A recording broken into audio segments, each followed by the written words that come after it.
আল্লাহ পাক বলেন, কি ও দুনিয়ার মানুষ, তোমরা কি এমন মনে করেছো নাকি যে আমি আল্লাহ পাক তোমাদেরকে অনর্থক বানিয়েছি, আবার তোমরা আমি আল্লাহর কাছে ফিরে আসবে না? অর্থাৎ দুনিয়ার কোন মানুষ যদি মনে করে আল্লাহ পাক আমাদেরকে অনর্থক বানিয়েছেন, কোনো টার্গেট নাই, কোনো উদ্দেশ্য নাই, আবার আল্লাহ পাকের কাছে আমাদেরকে যাইতে হবে না, আবার কবর থেকে পুনরুত্থান হওয়া লাগবে না, আল্লাহ পাকের সামনে দাঁড়িয়ে হিসাব দেওয়া লাগবে না, এমন ধারণা যদি কোনো মানুষ মনে করে তাহলে ধারণাটা ভুল হবে, এমন মনে করাটাও ভুল হবে। এরপরে আল্লাহ পাক আরেকটি আয়াত নাযিল করেছেন, যে আয়াতের ভিতরে আল্লাহ পাক বলেন, ওয়ামা খালাকতুল জিন্না ওয়াল ইনসা ইল্লা লিয়াবুদুন, আমি মানুষ এবং জিন জাতিকে সৃষ্টি করেছি আমার ইবাদতের জন্য। অর্থাৎ আল্লাহ পাক মানুষদেরকে সৃষ্টি করেছেন শুধুই তেনার ইবাদত করার জন্য, জিন জাতিকে আল্লাহ পাক সৃষ্টি করেছেন শুধুই তেনার ইবাদত করার জন্য। ভিন্ন কোনো টার্গেট, ভিন্ন কোনো লক্ষ্য, ভিন্ন কোনো উদ্দেশ্য নিয়ে আল্লাহ পাক মানুষকে সৃষ্টি করেন নাই। আল্লাহ পাক মানুষ এবং জিন জাতিকে সৃষ্টি করেছেন শুধুমাত্র কেবলমাত্র একমাত্র তেনারা ইবাদত করার জন্য। ইবাদতটা কেমন হওয়া চাই, এই কথায় আল্লাহ পাক সূরাতুল মুলকের 2 নম্বর আয়াতের ভিতরে বলেছেন, যেই আয়াতটা আমি আপনাদের সম্মুখে খুতবার ভিতরে পাঠ করেছি। আল্লাহ পাক ডাক দিয়ে বলেন, ও দুনিয়ার মানুষ, আমি কোরআনুল কারীমের বিভিন্ন জায়গায় নিজের পরিচয় বিভিন্নভাবে ব্যক্ত করেছি। এই আয়াতের ভিতরেও আল্লাহ পাক নিজের পরিচয় ব্যক্ত করে বলেন, আল্লাহ তো ওই সত্তার নাম যেই সত্তা মানুষ, যেই সত্তা মৃতকে সৃষ্টি করেছেন, যেই সত্তা হায়াতকে সৃষ্টি করেছেন। অর্থাৎ আল্লাহ চাইলে মৃত মানুষকে আবার জীবিত করতে পারেন, আবার আল্লাহ চাইলে জীবিত মানুষকে মৃত করতে পারেন।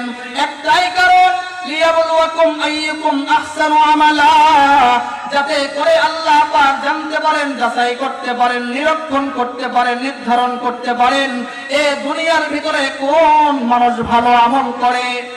তাহলে এতক্ষণের আলোচনার সার নির্যাস বের হলো যে আল্লাহ পাক আমাদেরকে অনর্থক বানায় নাই, বানিয়েছেন ইবাদতের জন্য। ভিন্ন আয়াতে আবার আল্লাহ বললেন, সব রকমের ইবাদতের জন্য আল্লাহ বানান নাই, আল্লাহ বানিয়েছেন ভালো ইবাদতের জন্য। আমাদের জানতে হবে ভালো ইবাদত কাকে বলে, কোন ইবাদতটা ভালো আর কোন ইবাদতটা ভালো নয়, এটা আপনার আমার জানতে হবে। তারপরে জানার পরে ওই বিষয়ে আমি আর আপনি আমল করতে পারবো।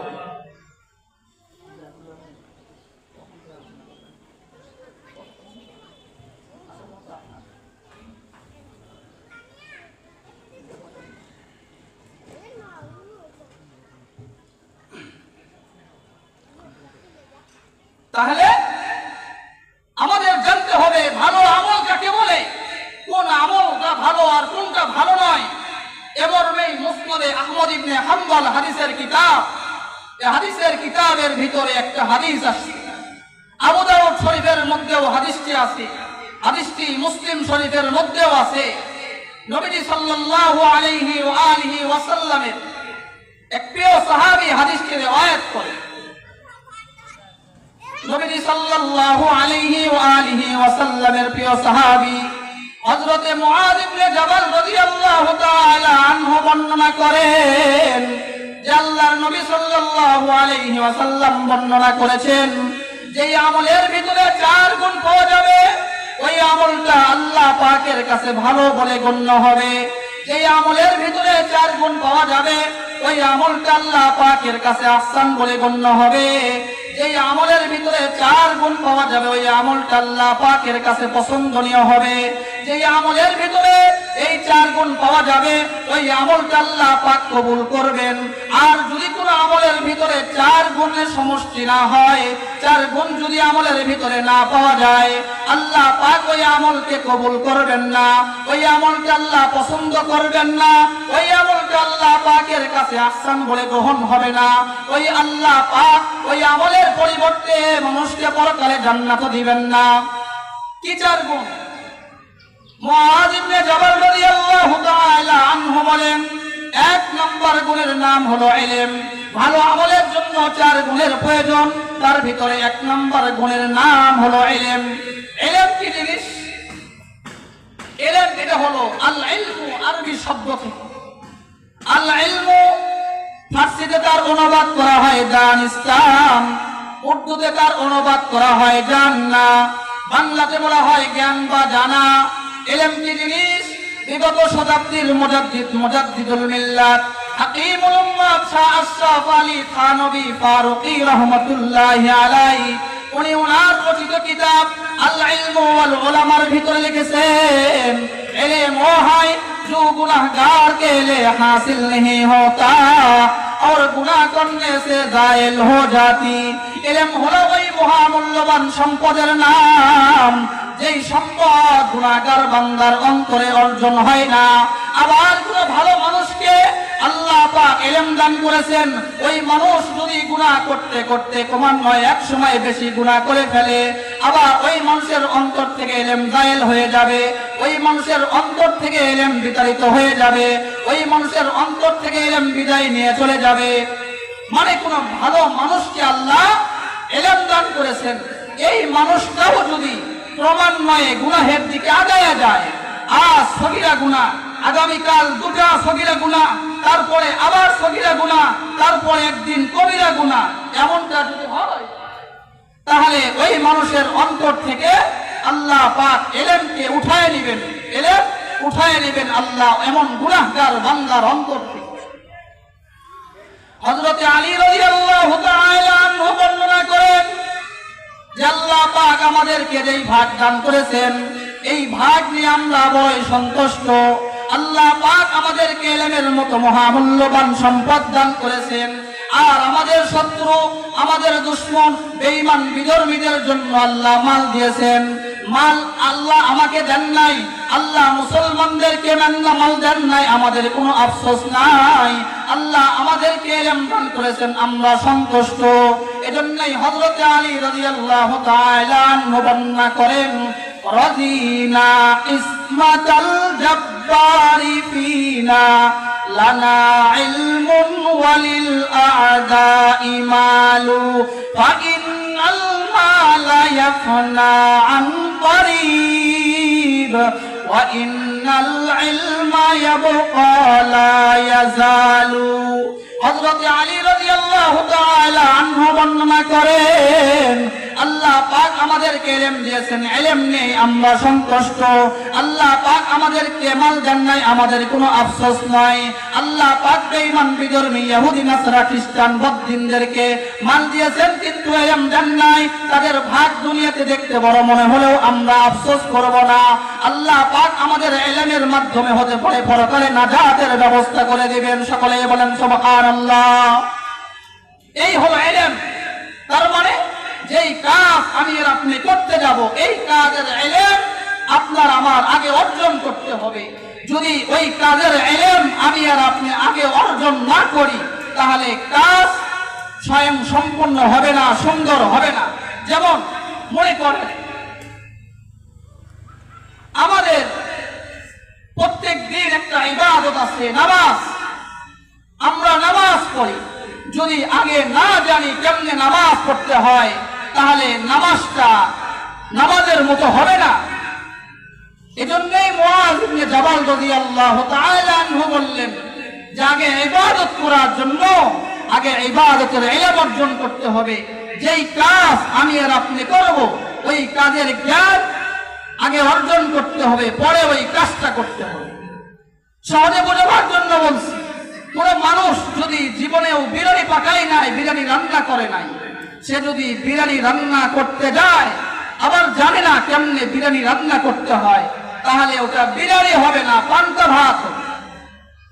ঠিক তেমনই ভাবে নামাজ সহ আরো যে সমস্ত ইবাদত আছে, এই ইবাদত গুলো কেমনে করতে হয়, এই জ্ঞান আগে আপনার আমার অর্জন করতে হবে।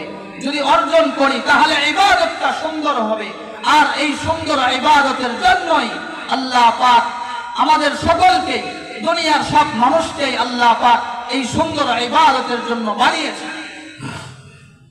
দ্বিতীয় নম্বর, হযরতে মুআয ইবনে জাবাল রাদিয়াল্লাহু তাআলা আনহু বর্ণনা করেন, ভালো আমলের জন্য 4 গুণ, 4 গুণের ভিতরে দ্বিতীয় নম্বর গুণের নাম হলো নিয়ত। অর্থাৎ কোন কাজ করার আগে নিয়ত করতে হবে, নিয়ত ছাড়া কোন কাজটা গ্রহণযোগ্য হবে না। নবীজি সাল্লাল্লাহু আলাইহি ওয়া আলিহি ওয়াসাল্লাম বলেন, বুখারী শরীফের মধ্যে আছে, আল্লাহর নবী সাল্লাল্লাহু আলাইহি ওয়া আলিহি ওয়াসাল্লাম বলেন, قال النبي صلى الله عليه وآله وسلم إنما الأعمال بالنيات। দুনিয়ার সব মানুষের সব কাজ নিয়তের উপরে নির্ভর করবে।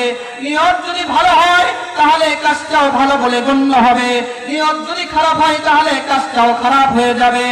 এই জন্য আমাদের বড়রা, আমাদের বুজুর্গ, আমাদের মুরব্বী, জামিল মাদ্রাসার প্রিন্সিপাল সাহেব, জামিল মাদ্রাসার মুহতামিম মুফতি আরশাদ রহমানী হাফিজাহুল্লাহ উনি বর্ণনা করেন, দুনিয়ার অনেক কাজ এমন আছে যেই কাজের নিয়ত ভালো হওয়ার কারণে পরকালের কাজে পরিণত হয়, অর্থাৎ ভালো কাজে পরিণত হওয়ার কারণে তার আমলনামায় সওয়াব দেওয়া হবে। আবার এমন অনেক কাজ আছে দেখতে কাজটা ভালো মনে হলেও নিয়ত যদি খারাপ হয় ওই কাজের পরিবর্তে পরকালে শাস্তি দেওয়া হবে, ওই কাজের পরিবর্তে তার আমলনামায় গুনাহ দেওয়া হবে। এজন্য মুআয ইবনে জাবাল রাদিয়াল্লাহু তাআলা আনহু বলেন, বান্দা তুমি যখন কোনো কাজ করবা, তুমি যখন কোনো ইবাদত করবা, তখন তোমার নিয়তটাকে পরিশুদ্ধ করবা, তোমার নিয়তটাকে ইখলাসের সাথে নিয়ত করবা, আল্লাহ পাকের সন্তুষ্টির নিয়ত করবা, ভিন্ন কোনো নিয়ত করবা না, মানুষকে দেখানোর নিয়ত করবা না।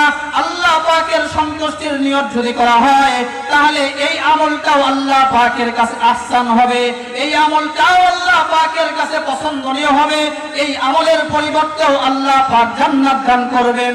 অন্যথায় আল্লাহ পাক ওই আমলের পরিবর্তে জান্নাত দিবেন না, বরং এমন আমলের কারণে আল্লাহ পাক আরো মানুষকে জাহান্নামের দিকে ঠেলে দিবেন। তাহলে জানতে পারলাম দ্বিতীয় নাম্বার গুণের নাম হলো নিয়ত, নিয়ত করতে হবে। তৃতীয় নাম্বার হযরতে মুআয ইবনে জাবাল রাদিয়াল্লাহু তাআলা আনহু বলেন, 4 গুণ লাগবে ভালো ইবাদতের জন্য। তৃতীয় নাম্বার গুণের নাম হলো ইখলাস। ইখলাসের সাথে নিয়ত করতে হবে, মানে শুধুমাত্র কেবলমাত্র একমাত্র আল্লাহ পাকের সন্তুষ্টির নিয়ত করতে হবে। দুনিয়ার মানুষের লৌকিকতার নিয়ত করা যাবে না, মানুষ দেখবে এই জন্য আমি ভালো ইবাদত করতেছি এমন নিয়ত করা যাবে না। মানুষ আমাকে নামাজি বলবে এই জন্য নামাজ পড়া যাবে না।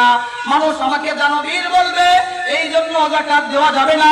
মানুষ আমাকে হাজী সাহেব বলবে এই জন্য আমি হজ করতে যাব এমনটা হওয়া যাবে না। মানুষ আমাকে বড় আলেম বলবে এই জন্য আলেম হওয়া যাবে না। মানুষ আমাকে মুফতি সাহেব, মুহাদ্দিস সাহেব, বড় মসজিদের খতিব বলে ডাক দিবে এই জন্য ভালো কাজ করা যাবে না। যদি করি এই ভালো কাজের পরিবর্তে আল্লাহ সওয়াব দিবেন না, এই ভালো কাজের পরিবর্তে আল্লাহ পাক আপনার আমার আমলনামায় গুনাহ দিবেন, আবার এই গুনাহের কারণে পরকালে ঠেলে জাহান্নামে পাঠায়া দিবেন। এজন্য মুআয ইবনে জাবাল রাদিয়াল্লাহু তাআলা আনহু বলেন, প্রত্যেকটা কাজ করার সময় ইখলাসের নিয়ত করতে হবে। ইখলাস কি জিনিস? ইখলাস কাকে বলে? উম্মুল হাদিস হাদিসে জিবরাইল রাদিয়াল্লাহু তাআলা আনহুর ভিতরে আসেন, রাসূলের প্রিয় সাহাবী হযরতে ওমর রাদিয়াল্লাহু তাআলা আনহু বর্ণনা করেন। হাদিসটি বুখারী শরীফের মধ্যে আছে, মিশকাত শরীফের প্রথম হাদিসের ভিতরে আছে। উম্মুল হাদিস এই হাদিসের ভিতরে জিবরাইল আমিন আলাইহিস সালাতু ওয়াস সালাম আল্লাহর নবী সাল্লাল্লাহু আলাইহি ওয়া আলিহি ওয়াসাল্লামকে জিজ্ঞাসা করেন, মাল ইহসান ইয়া রাসূলুল্লাহ, ওগো আল্লাহর নবী ইহসান কি জিনিস? ইহসান কি জিনিস? এখানে ইহসান বলা হচ্ছে, ইহসান মানে হলো ইখলাস। আল্লাহর নবী সাল্লাল্লাহু আলাইহি ওয়াসাল্লাম বলেন, আনতা আবুদাল্লাহ কান্নাকা তারাহু ফা ইন লাম তাকুন তারাহু ফা ইন্নাহু ইয়ারাক। নবী ডাক দিয়ে বলেন, হাই জিবরাইল, তুমি এমন ভাবে ইবাদত করবা যেন তুমি আল্লাহ পাককে দেখতেছো, এমন ভাবে ইবাদত করবা যেন তুমি তোমার সামনে আল্লাহ পাককে হাজির নাজিরে দেখতে পাও। যদি তোমার ঈমান আমল দুর্বল হয়, যেমন আমরা চোখ বন্ধ করলে আল্লাহ পাককে দেখতে পাই না, এমন অবস্থা আপনার আমার অন্তরে উপস্থিত হয় না। নবীজি বিষয়টাকে সহজ করে দিয়ে বলেন, যদি ইবাদত না হয়, চোখ বন্ধ করলেই যদি আল্লাহ পাককে তুমি অনুধাবন করতে না পারো, চোখ বন্ধ করলেই যদি আল্লাহ পাককে দেখতে না পাও, অবশ্যই অবশ্যই এমন হালত তোমার অন্তরে নিয়ে আসবা, যদিও তুমি আল্লাহ পাককে দেখতেছ না, কিন্তু আল্লাহ পাক অবশ্যই অবশ্যই তোমার ইবাদতকে দেখতেছেন। তুমি কেমন হালতে ইবাদত করতেছো, কি জন্য ইবাদত করো, কাকে দেখানোর জন্য ইবাদত করো, কি নাম ডাক শোনার জন্য তুমি ইবাদত করো, এইটা আল্লাহ পাক দেখতেছেন। এমন হালত যদি অন্তরে আসে, তাহলে তোমার ইবাদতে সমস্যা হবে না, তাহলে তোমার ভিতরে লৌকিকতা আসবে না, তোমার ভিতরে খারাপ নিয়তটা আসবে না, বরং তোমার অন্তর, তোমার হৃদয়টা ইখলাসে পরিপূর্ণ হয়ে যাবে। এই কথাই হযরতে মুআয ইবনে জাবাল রাদিয়াল্লাহু তাআলা আনহু বর্ণনা করলেন যে ভালো আমলের জন্য 4 গুণের প্রয়োজন, তার ভিতরে 3 নম্বর গুণের নাম হলো ইখলাস। অর্থাৎ ইখলাস ছাড়া আল্লাহ পাক ইবাদতকে কবুল করবেন না, ইখলাস ছাড়া আল্লাহ পাক ইবাদতকে পছন্দ করবেন না, ইখলাস ছাড়া আল্লাহ পাক, ইখলাস ছাড়া কোনো ইবাদতের পরিবর্তে পরকালে জান্নাত দিবেন না। তাহলে আমরা জানতে পারলাম ভালো আমলের জন্য 4 গুণের প্রয়োজন। 1 নম্বর গুণের নাম হলো ইলম, 2 নম্বর গুণের নাম হলো নিয়ত, 3 নম্বর গুণের নাম হলো ইখলাস, 4 নম্বর মুআয ইবনে জাবাল রাদিয়াল্লাহু তাআলা আনহু, মুআয ইবনে জাবাল রাদিয়াল্লাহু তাআলা আনহু বর্ণনা করেন 4 নম্বর গুণের নাম হলো দোয়া। অর্থাৎ যে কোনো ইবাদত করার পরে আল্লাহ পাকের কাছে দোয়া করা যে আল্লাহ, যেভাবে ইবাদত করার কথা ছিল এইভাবে আমি ইবাদত করতে পারি নাই, যেভাবে নামাজ পড়ার কথা ওইভাবে তো আমি নামাজ পড়তে পারি নাই, যেইভাবে হজের বিধান হজ আদায় করতে হবে আমি করতে পারি নাই, যেইভাবে রোজা রাখার কথা, রোজা রেখে মিথ্যা কথা বলা যাবে না, গীবত করা যাবে না, শিকায়াত করা যাবে না, ওইভাবে তো আমি রোজা রাখতে পারি নাই। আরো বিভিন্ন রকমের ইবাদত, যেগুলো ইবাদত আমরা প্রত্যেক দিন করি, এই ইবাদত গুলো করার পরে আল্লাহ পাকের কাছে দোয়া করা, আল্লাহ ওগো আসমানের মালিক আল্লাহ, আমি যেভাবে ইবাদত করেছি আমার সাধ্য অনুযায়ী চেষ্টা করেছি, যেভাবে করার কথা ওইভাবে তো করতে পারি নাই, যেভাবে নবী সাল্লাল্লাহু আলাইহি ওয়াসাল্লাম হাদিসে বলেছেন, যেভাবে আপনি কোরআনে বলেছেন ওইভাবে ইবাদত করা আমার পক্ষে সম্ভব হয় নাই, তবে যতটুকু আমার সাধ্য হয়েছে আমি চেষ্টা করেছি, এই চেষ্টা করেছি আবার আপনার কাছে দোয়া করতেছি, আল্লাহ আপনি আমার ইবাদতকে কবুল করে নেন। মুআয ইবনে জাবাল রাদিয়াল্লাহু তাআলা আনহু বর্ণনা করেন, কোন মানুষ যদি এই 4 গুণকে সামনে রেখে 4 গুণের সমষ্টি ইবাদত করে, অর্থাৎ তার ইবাদতের ভিতরে 4 গুণের সমষ্টি ঘটায়, তাহলে আল্লাহ পাক তার ইবাদতকে পছন্দ করবেন, এই ইবাদতটা আল্লাহ পাকের কাছে আহসান হবে, এই ইবাদতটা আল্লাহ পাক গ্রহণ করবেন, এই ইবাদতের পরিবর্তে আল্লাহ পাক পরকালে জান্নাত দান করবেন। তাহলে আমরা এতক্ষণ আলোচনার সামনে যা জানতে পারলাম, আল্লাহ পাক মানুষদেরকে অনর্থক বানায় নাই, বানিয়েছেন ইবাদতের জন্য। আবার আল্লাহ পাক এটাও বললেন যে আমি সব রকমের ইবাদত চাই না। আল্লাহ পাক বলেছেন আহসানু আমালা, আকসারু আমালানা, বেশি ইবাদত নয় অল্প ইবাদত। এমর্মে রাসূলুল্লাহ সাল্লাল্লাহু আলাইহি ওয়া আলিহি ওয়াসাল্লাম বলেন আখলিস দীনাকা ইয়াকফিকাল আমালুল কলিল, বান্দা তুমি অল্প ইবাদত করো, অল্প ইবাদত পরিশুদ্ধ নিয়তের সাথে করো, অর্থাৎ তোমার নিয়তকে পরিশুদ্ধ করো, আবার অল্প ইবাদত করবা, এই অল্প ইবাদত নাজাতের জন্য যথেষ্ট হয়ে যাবে। তাহলে ভালো ইবাদত, আল্লাহ পাক আমাদের থেকে ভালো ইবাদত চান, আল্লাহ পাক আমাদের থেকে বেশি ইবাদত চায় না। নবীজি সাল্লাল্লাহু আলাইহি ওয়া আলিহি ওয়াসাল্লাম বললেন অল্প ইবাদত আল্লাহ পাকের কাম্য, আল্লাহ পাক সব সময় ইবাদত করবে এটাও চান না। আল্লাহ পাক যদিও আপনাকে আমাকে দুনিয়ায় প্রেরণ করেছেন ইবাদতের জন্য, দুনিয়ায় ভিন্ন কোনো পেশা গ্রহণ করার জন্য আল্লাহ পাক প্রেরণ করেন নাই, ডাক্তারি করার জন্য আল্লাহ প্রেরণ করেন নাই, ড্রাইভার হওয়ার জন্য আল্লাহ দুনিয়ায় প্রেরণ করেন নাই, আল্লাহ দুনিয়ায় কৃষি কাজ করার জন্য প্রেরণ করেন নাই। আল্লাহ দুনিয়ায় সব মানুষদেরকে প্রেরণ করেছেন ইবাদতের জন্য। আবার ইবাদতটা ভালো হতে হবে। মুআয ইবনে জাবাল রাদিয়াল্লাহু তাআলা আনহু বললেন, ভালো ইবাদতের জন্য 4 গুণের প্রয়োজন, 4 গুণের সমষ্টি ঘটলে ইবাদতটা ভালো হবে, অন্যথায় ইবাদতটাও ভালো বলে গণ্য হবে না। 1 নম্বর গুণের নাম হলো ইলম, অর্থাৎ ইবাদত করার আগে ইলম অর্জন করতে হবে, যেই কাজটা করব ওই কাজের জ্ঞান অর্জন করতে হবে। 2 নম্বর গুণের নাম হলো ইবাদত করার আগে নিয়ত করতে হবে, নিয়ত ছাড়া আল্লাহ ইবাদত কবুল করবেন না। নামাজ পড়েছি নিয়ত করে নাই, নামাজ কবুল হবে না। হজ করেছি নিয়ত করে নাই, হজটাও কবুল হবে না। দান করেছি নিয়ত করে নাই, দানটাও কবুল হবে না। আবার উলামায়ে কেরামগণ বলেছেন, ফিকহের একটা বড় কিতাব আল্লামা ইবনে রুজাইম রাহিমাহুল্লাহু তাআলা আল আসবাহ ওয়ান নাযায়ের একটা কিতাবের ভিতরে লিখেছেন, উনি একটা সূক্ষ্ম কথা বর্ণনা করেছেন। আল্লাহ পাক প্রত্যেকটা ইবাদতের ভিতরে নিয়তকে কেন ফরজ করেছেন, নিয়তের বিধান আল্লাহ পাক মুসলমানদের উপরে কেন দিয়েছেন, উনি 2টা কারণ বর্ণনা করেছেন। 1 নম্বর কারণ, আল্লাহ পাক যেইগুলো কাজ ইবাদত নয় এইগুলো ইবাদতের ভিতরে অন্তর্ভুক্ত করার জন্য নিয়তের বিধান দিয়েছেন। অর্থাৎ দুনিয়ার কোন কাজ মানুষ যদি ভালো নিয়তে করে তাহলে এই কাজটা পরকালের কাজে পরিণত হবে, এই কাজের বিনিময়ে আল্লাহ পাক সওয়াব দান করবেন, এই কাজের বিনিময়ে আল্লাহ পাক মানুষকে জান্নাত দান করবেন। 2 নম্বর কারণ উনি কিতাবের ভিতরে উল্লেখ করেন যে অনেক কাজ আছে যেই কাজটা ইবাদত আরেকটা ইবাদত না, অর্থাৎ একটা ইবাদতকে আরেকটা ইবাদত থেকে তমিজ দেওয়ার জন্য, পার্থক্য করার জন্য আল্লাহ পাক ইবাদতের বিধান দিয়েছেন। এখনই বান্দা যাই নামাজের উপরে দাঁড়িয়ে জোহরের নামাজ পড়ছে, জোহরের নামাজ 4 রাকাত ছিল, পরে আবার 2 রাকাত সুন্নত পড়বে, তাহলে আগেরটা ফরজ পরেরটা সুন্নত, এই তারতম্য তমিজের জন্য আল্লাহ পাক মুসলমানদেরকে ইবাদতের ভিতরে নিয়তের বিধান দিয়েছেন। তাই মুআয ইবনে জাবাল রাদিয়াল্লাহু তাআলা আনহু বললেন, 2 নম্বর গুণের নাম হলো নিয়ত, নিয়ত করতে হবে। 2 নম্বর গুণের নাম হযরত মুআয ইবনে জাবাল বললেন ইখলাসের নিয়ত করতে হবে, পরিশুদ্ধতার নিয়ত করতে হবে।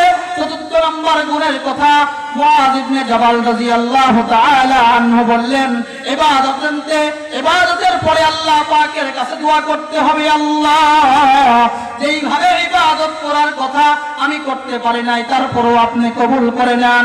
মুআয ইবনে জাবাল দুনিয়ার মানুষদেরকে আশ্বস্ত করে বলেন, কোন মানুষ যদি তার ইবাদতের ভিতরে এই 4 গুণের সমষ্টি ঘটায়, ওই মানুষ এমন তামান্না করতে পারে, এমন আরজু করতে পারে, এমন আশঙ্কা করতে পারে যে আল্লাহ পাক তার ইবাদতের পরিবর্তে জান্নাত দান করবেন। সকলেই বলেন সুবহানাল্লাহ। এ হলো মুআয ইবনে জাবাল রাদিয়াল্লাহু তাআলা আনহু বর্ণিত হাদিস। কে সেই মুআয ইবনে জাবাল? তার হাদিস আমরা শুনলাম। যেই মুআয ইবনে জাবাল রাদিয়াল্লাহু তাআলা আনহুকে রাসূলুল্লাহ সাল্লাল্লাহু আলাইহি ওয়া আলিহি ওয়াসাল্লাম ইন্তেকালের আগে নিজের নায়েব বানিয়ে, নিজের স্থলাভিষিক্ত বানিয়ে ইয়ামানের দিকে প্রেরণ করতেছিলেন। যখন নবীজি মুআয ইবনে জাবাল রাদিয়াল্লাহু তাআলা আনহুকে মদিনা থেকে ইয়ামানের দিকে বিদায় জানায়, ওই সময় মুআয ইবনে জাবাল সহ আরো অসংখ্য সাহাবী রাসূলের প্রতিনিধিত্ব করার জন্য ইয়ামানের দিকে যাচ্ছে। যাওয়ার সময় মুআয ইবনে জাবাল যেই উটের উপরে বসা, মুআয ইবনে জাবাল সাহাবী হওয়ার পরে উটের উপরে বসা, রাসূল দুনিয়ার ভিতরে সবচেয়ে উত্তম মানুষ আল্লাহর নবী মুআয ইবনে জাবাল রাদিয়াল্লাহু তাআলা আনহুর উটের লাগাম ধরে টানতেছেন, উটের রশি ধরে টানতেছেন, আর মুআয ইবনে জাবালকে বলতেছেন, মুআয তুমি ইয়ামানে যাওয়ার পরে আল্লাহ পাকের কোরআনুল কারীম অনুযায়ী ফয়সালা করবে। তুমি ইয়ামানে যাওয়ার পরে আমি রাসূলের হাদিস অনুযায়ী ফয়সালা করবে। তুমি ইয়ামানে যাওয়ার পরে ওখানে আরো অসংখ্য সাহাবায়ে কেরাম আছে, তাদের সাথে পরামর্শ করে ফয়সালা করবে। যদি কোথাও না পাও, অর্থাৎ তোমার সামনে এমন বিচার আচার আসছে, এমন বিধিবিধান আসছে যেটা কোরআনুল কারীমেও তুমি পাচ্ছ না, নবীজির হাদিসেও পাওয়া যায় না, সাহাবায়ে কেরামের সাথে পরামর্শ করেও সিদ্ধান্ত মিলতেছে না, ইজমায়ে সাহাবার মধ্যেও পাওয়া যাচ্ছে না, তখন তুমি কিয়াস করবা, নিজে অনুধাবন করবা, নিজে তুমি অনুমান করে একটা ফয়সালা দিয়ে দিবা, আর আল্লাহ পাকের কাছে মুতাওয়াজ্জু হবা। এরপর নবীজি সাল্লাল্লাহু আলাইহি ওয়াসাল্লাম বলতেছিলেন, বিদায় কালের সর্বশেষ কথা মুআজ এমনটাও হতে পারে হয়তোবা আর দুনিয়ার জমিনে তোমার সাথে আমার মোলাকাত হবে না, এমনটা হতে পারে যে তোমার সাথে জান্নাতের ময়দানে আবার মোলাকাত হবে। মুআজ ইবনে জাবাল রাসূলের কাছ থেকে বিদায় নিয়ে যাচ্ছিলেন, রাসূলের চোখ দিয়েও পানি পড়ে, মুআজ ইবনে জাবালের চোখ দিয়েও পানি পড়ে, উভয়ে অশ্রু সজল অশ্রুসিক্ত হয়ে একে অপরকে বিদায় জানায়। এই মুআজ ইবনে জাবাল রাদিয়াল্লাহু তাআলা আনহু যখন রাসূল থেকে বিদায় নিয়ে মদিনা থেকে ইয়ামানের দিকে চলে গেছেন, তখন আল্লাহর নবী সাল্লাল্লাহু আলাইহি ওয়াসাল্লাম মদিনায় ফিরে আসছেন। অল্প কিছুদিন পরে নবীজি সাল্লাল্লাহু আলাইহি ওয়াসাল্লাম দুনিয়ার ইহ দুনিয়া ত্যাগ করে আল্লাহ পাকের সান্নিধ্য চলে গেছেন। মুআজ ইবনে জাবালের সাথে দুনিয়ায় সাক্ষাৎ হয় না এমন সাহাবী, যেই সাহাবীকে রাসূল নিজের জীবনে, রাসূল যখন সুস্থ ছিলেন, রাসূল যখন ভালো ছিলেন, রাসূল যখন সবল ছিলেন, তখন নিজের খলিফা নিযুক্ত করে ইয়ামানের দিকে পাঠিয়েছিলেন এমন সাহাবী, আর যেই সাহাবীকে নিয়ে নবীজি সাল্লাল্লাহু আলাইহি ওয়াসাল্লাম এমন জান্নাতের সুসংবাদ দিয়েছেন, দুনিয়ার ময়দানে তোমার সাথে আমার মোলাকাত নাও হতে পারে, তবে অবশ্যই তোমার সাথে আমার জান্নাতে মোলাকাত হবে। এমন জান্নাতের সুসংবাদ প্রাপ্ত সাহাবী বর্ণনা করলেন। ভালো আমলের জন্য চার গুণ ছাড়া আমল ভালো হবে না, 4 গুণ ছাড়া ইবাদত আল্লাহ কবুল করবেন না, 4 গুণের সমষ্টি ছাড়া আল্লাহ পাক ইবাদতের বিনিময়ে জান্নাত দিবেন না। 4টা গুণ উনি বর্ণনা করছে। 1 নাম্বার হলো ইলম, 2 নাম্বার হলো নিয়ত, 3 নাম্বার হলো ইখলাস, 4 নাম্বার হলো দোয়া। ইবাদতে দোয়া করতে হবে, ইবাদতের পরে দোয়া করতে হবে।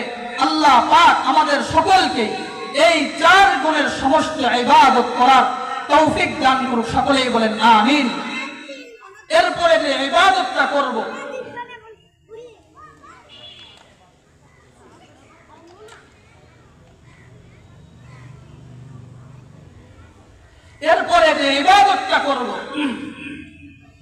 নবীজি সাল্লাল্লাহু আলাইহি ওয়াসাল্লাম বললেন যে অল্প ইবাদত যদি হয় আবার পরিশুদ্ধ নিয়তের সাথে হয়, তাহলে আল্লাহ পাক এই অল্প ইবাদতের বিনিময়ে জান্নাত দিবেন। নবীজি আমাদেরকে অল্প ইবাদত করার জন্য বলছেন, অথচ নবীজির হালত কি ছিল? নবীজি জানতেন, অনুমান করতে পারতেন এক সময় এমন হবে যে মানুষ নামাজের জন্য মসজিদে যাবে না, এমন হবে মানুষ রমজান মাস চলবে কিন্তু রোজা রাখবে না, এমন সময় আসবে মানুষের কোটি কোটি টাকা নিজের ব্যাংক ব্যালেন্স থাকবে কিন্তু যাকাত দিবে না। এজন্য নবী সাল্লাল্লাহু আলাইহি ওয়াসাল্লাম বললেন যে বান্দা অল্প ইবাদত করলেও ইখলাসের সাথে করবে, ইখলাসের সাথে করলে আল্লাহ পাক তোমাকে পরকালে এই ইবাদতের বিনিময়ে জান্নাত দান করতে পারে। অথচ নবী সাল্লাল্লাহু আলাইহি ওয়াসাল্লামের জীবনে যদি আমরা দেখি, শামাইলে তিরমিজির মধ্যে একটা হাদিস আছে, মুসলিম শরীফের মধ্যেও হাদিসটি বর্ণনা আছে। নবীজি সাল্লাল্লাহু আলাইহি ওয়া আলিহি ওয়াসাল্লাম এত পরিমাণ ইবাদত করতেন, আবার দোয়া করতেন। নবীজির ইবাদতটা তো ইখলাসের সাথে ছিল, নবীজির ইবাদতের ভিতরেও তো এই 4 গুণ ছিল। নবীজি ইবাদত করতেন, আবার দোয়া করতেন, আবার ইবাদতটাও বেশি করতেন। নবীজি সাল্লাল্লাহু আলাইহি ওয়া আলিহি ওয়াসাল্লাম মাঝে মধ্যে নিজের ঘরের ভিতরে গভীর রাতের ভিতরে, নিজের ঘরে গভীর রাতে আল্লাহ পাকের কাছে দোয়া করতেন যে আল্লাহ আমাকে সহ আমার উম্মতকে আপনি পরকালে নাজাত দিয়েন, আমার উম্মত যেন পরকালে বিপদের সম্মুখীন না হয় এমন ব্যবস্থা আপনি করে দিয়েন। নবীজি সাল্লাল্লাহু আলাইহি ওয়া আলিহি ওয়াসাল্লাম আমাদের অল্প ইবাদত করতে বলেছেন, কিন্তু নবীজি সাল্লাল্লাহু আলাইহি ওয়াসাল্লাম নিজে বেশি বেশি ইবাদত করতেন। শামাইলে তিরমিজির মধ্যে হাদিস আসছে, নবীজি সাল্লাল্লাহু আলাইহি ওয়া আলিহি ওয়াসাল্লামের আমল সম্পর্কে আমাদের আম্মা জান আয়েশা রাদিয়াল্লাহু তাআলা আনহা বর্ণনা করেন, নবীজি সাল্লাল্লাহু আলাইহি ওয়াসাল্লাম রাতের বেলা দাঁড়াইয়া দাঁড়াইয়া পরিমাণ তাহাজ্জুদের নামাজ আদায় করতেন। আম্মা জান রিওয়ায়াত করতেন, হাত্তা রাসূলুল্লাহ সাল্লাল্লাহু আলাইহি ওয়াসাল্লামের পা মোবারক ফুলে যায়। এ রাসূল দিনের বেলা তো ঘুরে ঘুরে মানুষকে কালেমার দাওয়াত দেয়। রাসূল দিনের সূচনা লগ্ন থেকে নিয়ে পুরা দিন মাগরিবের নামাজ পর্যন্ত মানুষের দ্বারে দ্বারে ঘুরে কালেমার দাওয়াত দেন। সন্ধ্যা বেলায় ঘরে ফিরেন, আবার ঘরে ফিরে রাতের বেলা এই পরিমাণে ইবাদত করে যে পা মোবারক ফুলে যায়। চিন্তা করেন, আমরা যখন লাগাতার 10 ঘন্টা সফর করি আমাদের পা ফুলে না, আমরা যখন লাগাতার 20 ঘন্টা কাজ করে দাঁড়ায় থাকি তখন আমাদের পা ফুলে না। রাসূল প্রত্যেকদিন দাঁড়ায় দাঁড়ায় এ পরিমাণে ইবাদত করতেন যে রাসূলুল্লাহ সাল্লাল্লাহু আলাইহি ওয়াসাল্লামের পা মোবারক ফুলে যেত। চিন্তা করেন কি পরিমাণ ইবাদত আল্লাহ পাক রাসূলুল্লাহ সাল্লাল্লাহু আলাইহি ওয়াসাল্লামের মাধ্যমে আমাদেরকে দিয়েছেন। অথচ নবী বললেন যে অল্প ইবাদত যদি তুমি ইখলাসের সাথে করো আল্লাহ পাক এই অল্প ইবাদতের পরিবর্তে নাজাত দান করবেন। সকলে বলেন সুবহানাল্লাহ। তাহলে আমরা তখন বুঝতে পারলাম আল্লাহ পাক ইবাদতের জন্য আমাদেরকে প্রেরণ করেছেন, ভালো ইবাদতের জন্য। ভালো ইবাদতের জন্য 4 গুণ লাগে, এটাও বললাম। আল্লাহ পাক আমি সহ আপনাদের সকলকে এই 4 গুণের সমস্ত ইবাদত করার তৌফিক দান করুক। সকলেই বলেন আমিন। ওয়া আখিরু দাওয়ানা আলহামদুলিল্লাহি রাব্বিল আলামিন। আসসালামু আলাইকুম ওয়া রাহমাতুল্লাহি ওয়া বারাকাতুহু।